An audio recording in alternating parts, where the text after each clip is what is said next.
At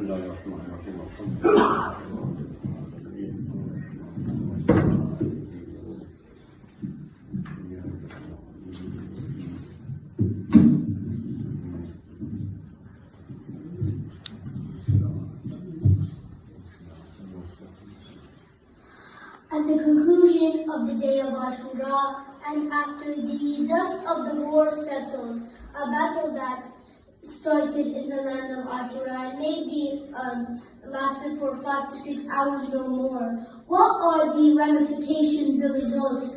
Was it worth it for Imam Hussein to give his blood and the blood of his family?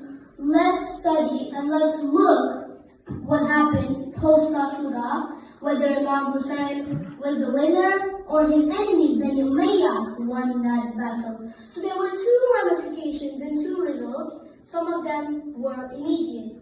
So the others were long-term results. As to the one that is short-term, the army of Bani Umayyah was supposed to be a winner. They won the military aspect of this battle. They murdered Imam Hussein. They beheaded him. They crushed his body. They killed his companions and his children. They took his prisoners of war. And so you know what happened to the army of Bani Umayyah. So the entire army, the whole entire personnel of the army, they were completely demoralized. Usually when they score victory, they celebrate. The soldiers go back home with happiness, with joy, with sense of pride. But the army of Bani Umayyah was exactly the opposite, was completely demoralized.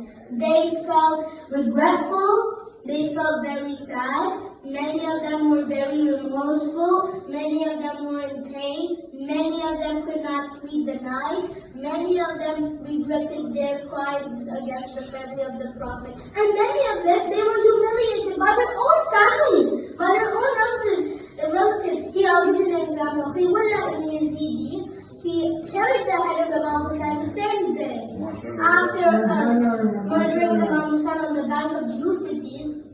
So Khaywarullah ibn Yazidi, he traveled so fast on horse to get to Kufa, but before sunset. But when he got to Kufa, he couldn't. The gates were closed. Ubaydullah and Ziyad in his palace, he wouldn't receive any guests anymore until next morning. So this man, Khaywarullah, had to go to his own house in Kufa.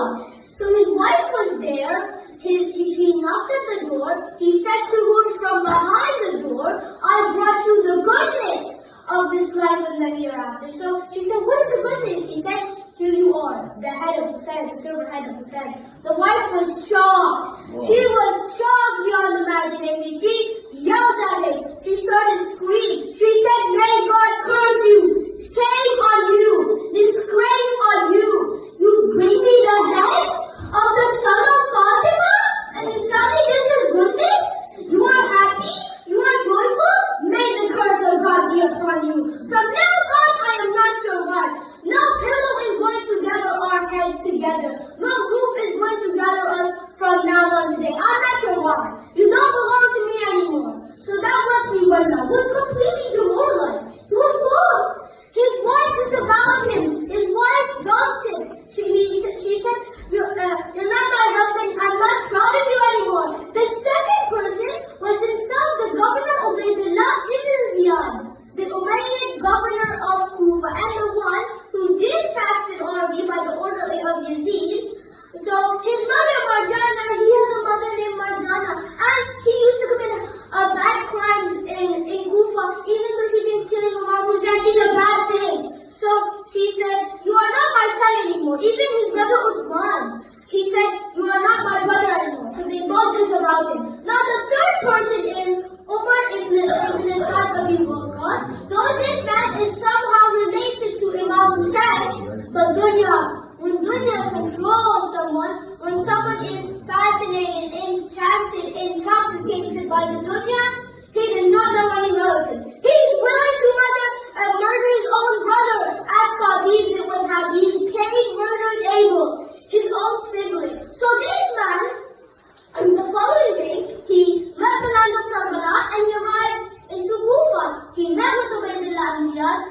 Kufa, and he said, mission accomplished, I murdered Hussein, so you need to appoint me as the governor of Ray. So he aspired to be the governor of Ray, but Ubaydullah said to him, no, you do not get it because you are too hesitant. I know what you said the night of Ashura. The night of Ashura, Umar ibn Saad was walking around this tent by saying, I'm confused, I don't know what to do. I'm really confused, I don't know what to do. Should I abandon the governorship of Ray?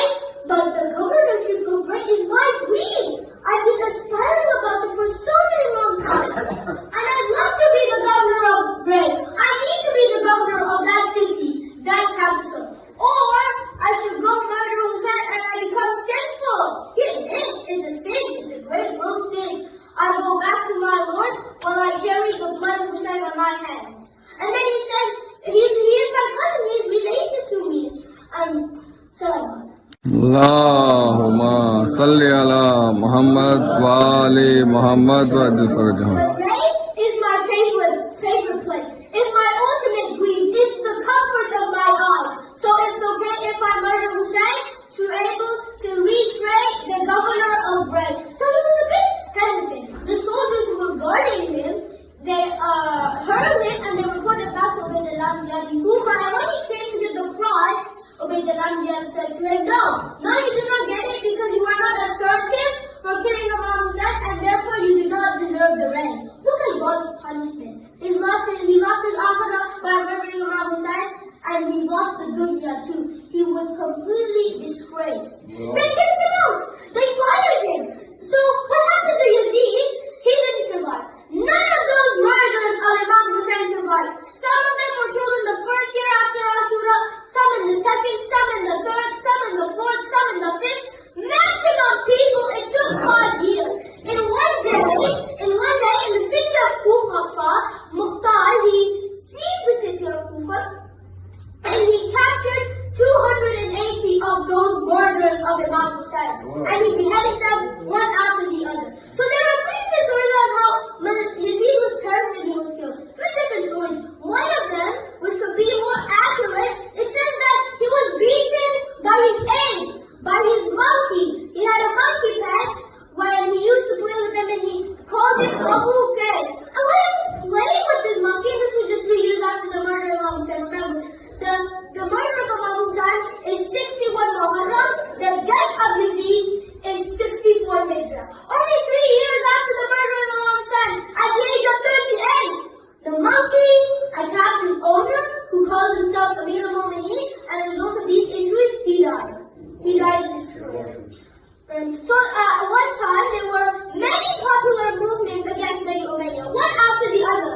So there was the revolution of Abidi, followed by the revolution of Mukhtar, followed by the revolution of Ibrahim Malik al-Ashtar, followed by Zayn al-Hussein ibn Ali, followed by the people of Ansar, the people of Makkah, the people of Medina. During these revolutions, the mosque of the Prophet was desecrated, was destroyed. The Kaaba was shot, was destroyed, but it sent shockwaves to the foundation of the Ummah, that the Ummah should wake up. Something really important happened. Salam.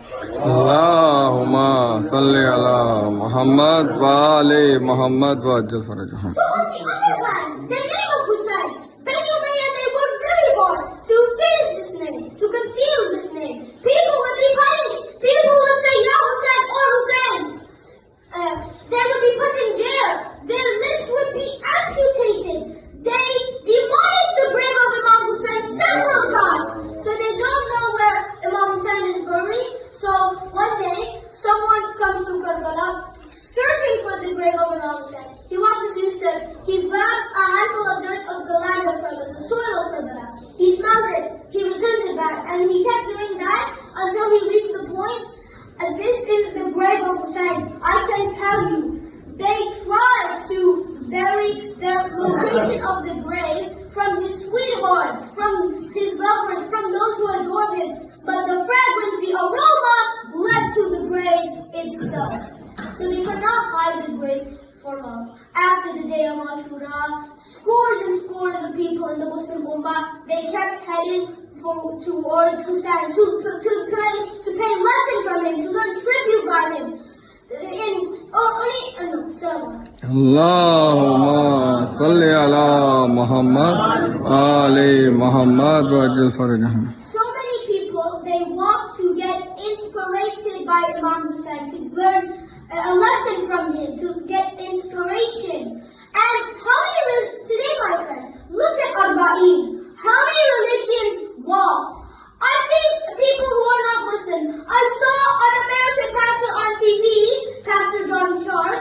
After he did the Arba'in, he's a white American. He's a Christian, so he said on the TV, I have done many trips, but that trip to Arba'in, the trip to Karbala, is my favorite. So, and then I wondered why? Because it is full of inspiration, full of energy. I saw him on TV, and he made a documentary about it for the love of Hussein. You can go on YouTube. And I heard her daughter saying this year in California. She said she is traveling soon for the Arba'in to make another documentary of Imam Hussein. People of all walks of life. I see people who are Buddhist, Hindu, other religions, are Sabians, Armenians, all Islamic schools of thought, Sufis, Sunnis, Shias, white, black, rich, poor, from short distances, from very long distances. They travel to Karbala because Karbala is a source of inspiration.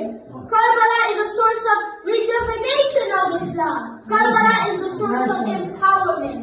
Umayyad could not put an end to Imam Hussein. And we all say, Labbaika ya Hussein! Labbaika ya Hussein! Labbaika ya Hussein! Allahumma salli ala